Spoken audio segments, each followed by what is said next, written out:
If I know one thing for sure about myself is that I pretty much know what I want. I'm very practical. You see, I eat for survival. I eat to function. Food is essential for human survival. It's a source of fuel, and that's all it should be. My main problem is with fine dining.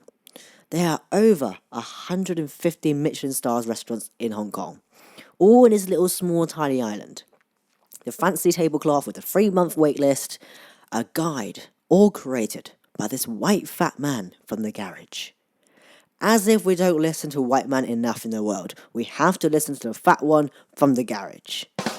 Check this. It's not coincidence that the Michelin Ties Michelin and the Michelin Stars Michelin are the same and the only one. So basically what happened was that the naked white fat man from the garage realizes that he's not the most sexier person, he's not the sexiest symbol, nor ties are as a business. So what they did was that they approached the market as a tire company trying to sell tires by publishing destination travel guides, which then gradually transformed into what we know as today, the Michelin star rating systems. Mind blown, right? I was impressed. It still amazes me how much branding can do, and one little tweak can just work wonders for you. Look at Beyonce and Jay-Z. I'm sure they can tell you all about that. Whoa, that's like fucking mean. You see, I've waited tables for so many years when I was in school, and I love the job. I mean, you get paid to people watch, and you get free food by the end of it. What more could you want as a student? I've worked at restaurants, I've worked at takeaways, and I've worked at even private boxes at stadiums, and I've served the likes of Richard Branson, and it's a really, really cool experience. So whenever I eat out, I have the highest respect for waiters. I know it's a stressful job, and I know it's a lot of hard work, and you really have to dig in. So whenever you go to these fancy restaurants, they will tell you, it's an experience that we sell here. You pay for the food and the ambiance. Anyway, this one time, I was at this fancy restaurant that served food that I couldn't pronounce. The only word I recognised was foam. Never knew foam was so versatile. You'd get them in mattresses, in sponges, Starbucks, parties, and now in food. The menu doesn't even tell you what food you're getting. I mean, they present live stories of the ingredients. So listen, this is a real life menu. Using only the freshest and most exceptional produce from the best suppliers, including Simon's R Farm in the Lake District, our food is forward-thinking and imaginative. Well, if they are that forward-thinking, the cows would have figured out a way to escape your freaking farm, Simon. And the rest of the menu goes like this. Artisan bread with a rich English heritage, locally sourced, hand-selected, infused with a tint of obnoxiousness and mud with foam. Forage mushroom with deconstructed Caesar salad. Awaken 825 Kobe Wagyu with a smear of overpriced bogey fresh from the chef's nose. Like seriously, what the fuck? And you must be thinking, no one's asking you to go to these fancy restaurants. No, go eat at the places where everybody else goes. Spoiled git. Yes, I hear you. I love local food. I love a wide variety of food, but still not a big fan of eating out here. And I'll tell you why. Because this is Hong Kong. Things can't be simple. Eating at a local restaurant, tatantang, food store, whatever you call them, the number one rule is that customer service does not exist. You know when you eat out in a large group and you have the anxiety, we have to rehearse the order in your head again and again and again until it's your turn. Well, imagine that level of anxiety, but multiply that by 500. When you eat at local Hong Kong food stores, it's basically the same thing as taking a minibus. You have to be confident, quick, and assertive. You have to know what you're doing at all times. I made a mistake once on asking how big their portions are, and I was being ripped apart. That is because you are expected to know what you want before you even step foot in the restaurant. If the restaurant has a queue outside, you are expected to think about your order so you can order as soon as you are sat down and the food will come within 5 minutes, sometimes 30 seconds. If you don't believe me, go to 澳洲牛奶公司, Australia Dairy Company, or known as 澳牛. Here's what their Wikipedia page had to say. The restaurant is notable for its efficiency but often rude service. With a short average customer visit length of only 10 minutes, it is also famous for its signature egg custard pudding and scrambled eggs. It is described as the iconic Hong Kong restaurant. And to be fair, that pretty much sums up the entire Hong Kong. And here's some tips if you want to make your first visit, something I really wished that I knew. The waiters will lead you to a table with a sprint. Everything happens 1,000 miles per hour here. The waiters are also permanently operating at 250% trying to fit in the maximum capacity. You'll be seated in a fairly intimate round table with a bunch of strangers, and the waiters will be sure to let you know how absolutely unwelcomed you are by their body language and verbal abuse. Do not ever call the waiters over or make eye contact with any of them unless you are 350% sure exactly what you want from them.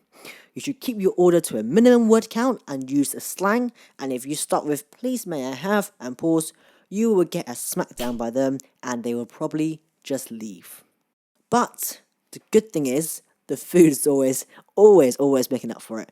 I mean, the consistency level of the food is insane. That just sounds lovely, doesn't it? And whilst they are busy serving our tables, they will also have a pair of eyes at the back of the head, so as soon as your spoon hits the plate after your last bite, your plate will be gone instantly, and that means time to go. You pay the bill at the front, and again, the same rule applies. Have your cash ready. You will see the lady having all kinds of change ready in the little pots that she has. So this transaction should not take longer than any more than 10 seconds. In the event you fail to do so, you guessed it, you will get another verbal smackdown. And if you ever need to put someone in their place, I recommend you take them out for lunch here. That will put them back in their place. Now, Japanese food. There is a big attraction to Japan here. Probably the most popular cuisine by far in Hong Kong. And me being, me, always just assumed that all Japanese food was just salmon sushi, katsu curry, and of course, my favourite, miso soup. And when I was growing up, I pretty much only ate at this chain restaurant called Yo Sushi in the UK, which served conveyor belts sushi. And I was looking this up when I was doing research for this episode. Yes, I do research. The Yo Sushi chain restaurant is actually ran by two white English guys, and they first opened in London Mayfair. So I think that pretty much tells you how authentic the food is going to be there. And a couple of years ago, when I was seeing my now girlfriend, I found out that she loves Japanese food, and I really wanted to impress her. By the way, great gal. Great gal. If you ever want to know more about her, have a listen to, I think, episode 8, where I talk everything that's so lovely about her on the episode, if you've got a bit of time. Anyway, so I found out she loves Japanese food, wanted to impress her, and I asked around. I found this really cool restaurant, 58th floor of a really cool building, a great view looking over the Victoria Harbour of Hong Kong. And we get there, and the first thing I noticed is that there was no conveyor belts anywhere to be seen across the entire restaurant. That was the first alarm bells. And I remember thinking maybe there's like a menu I can order off and I can see what I can order, what food I like, that kind of stuff. And a couple of minutes later, the waiter just started handing out plates and plates and sushi. I mean, I'm not a very adventurous eater, as you can probably tell by now, but I didn't want to be that guy to question, every dish. What is this dish? What are we eating? And luckily, sushi are often bite-sized. So every time I get a new one that comes along that I didn't recognize, I just swallowed it and just down pints of green tea. And after about 2 hours of swallowing sushi, I gave her the false impression that we were bonding over Japanese food, which to this day still is one of my biggest regrets. She suggested to go and have omakase the next time. no idea what that is, no idea, I've never heard of it in my life, and I just used my usual tactic and just smile and nod whilst I was choking on some fish sperm. So, for those of you who don't know what omasake is a traditional Japanese dining style in which the chef provides a meal tailored to your preferences based on the availability, budget, taste, and seasonality. So basically, you don't really get to choose what you eat, you just get handed food to eat. Nothing wrong with that. Kind of, I guess, somewhat like a tasting menu, if you like, if you need a Western style equivalent, but it's so much more complicated than that. So just bear with me whilst I set the scene up for you. I get there, and it's a very intimate restaurant where it's just only a couple of seats. There's this like counter that has 2 tiers, and it surrounds the chef's table. It's kind of like an art show. And again, I wish I'd gotten some kind of brief before going to this. So on the lower counter, that's where your chopsticks, tissues, soy sauce, that kind of stuff were placed. And on the top counter, there was this empty wooden plate just placed on there. And drawing from my, waiting experience, I figured the staff were just probably too busy and misplaced the plates. And I took them down to a lower tier, and instantly I sensed this judgment from the older couple next to us. And my girlfriend was grasping for air. I can hear her gently shouting through her teeth, "Put it back now." At this point, the entire place was looking at me, and I can see the chef shaking his head in dismay. I really should stop hanging on to my old waiting days. Moments later, the chef physically hands me a sushi. Me being my helpful self, I brought the empty wooden plate to the chef so that he can place the sushi down onto my plate. At least that's what I thought he was trying to get me to do. Now, the couple on the other side next to us grasped for air and immediately looked away. The chef is refusing to put down the sushi. So I awkwardly took the sushi off his hand and then gracefully did a little bow. I had no idea. Even the eating style is so intimate. It was like Jesus sharing his bread with me. I was just so fascinated by this plate that no one ever touches or moves, no matter how many rounds of sushi we have. Sometime later, I'm a bit more confident with the setting. The next piece of sushi comes. I thought that I'm going to be like a pro and really utilize everything that's given to me on here. I took the sushi, I dunked it into the soy sauce, and then a couple on the far side of the restaurant gasped for air. I was like, what now? Turns out, your rice should never come in contact with the soy sauce, and if you really have to, you should turn it upside down so the soy sauce only touches the fish.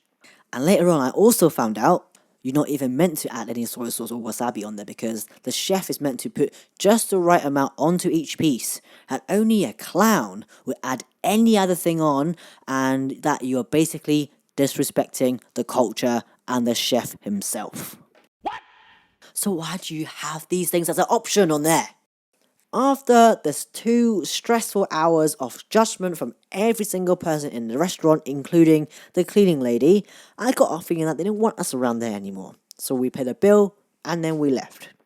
I felt this crowd of energy behind me. And I was like, uh-oh, what did I do wrong this time? Did I get off the chair wrong? Should I have cartwheeled off or something?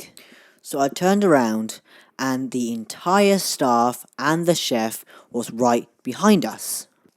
And to set the scene, this posh Japanese restaurant was right inside of a nice shopping mall. So we are now in the shopping mall hallway while they are just inside the restaurant. And they just bowed, all together in such unison. I felt like a goddamn king. It was just lovely. Especially I disrespected everything I could have disrespected. I wanted to show my gratitude, so I bowed back. And of course, they bowed back, and I bowed back again. And here we are. We find ourselves in a bowing wall.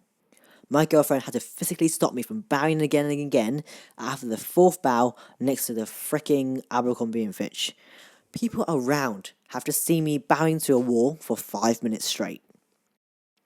Since then, my girlfriend has stopped taking me to places without a brief, and that is exactly why I just want to go to the same restaurant and eat the same food. So please, Can all restaurants come with an etiquette menu?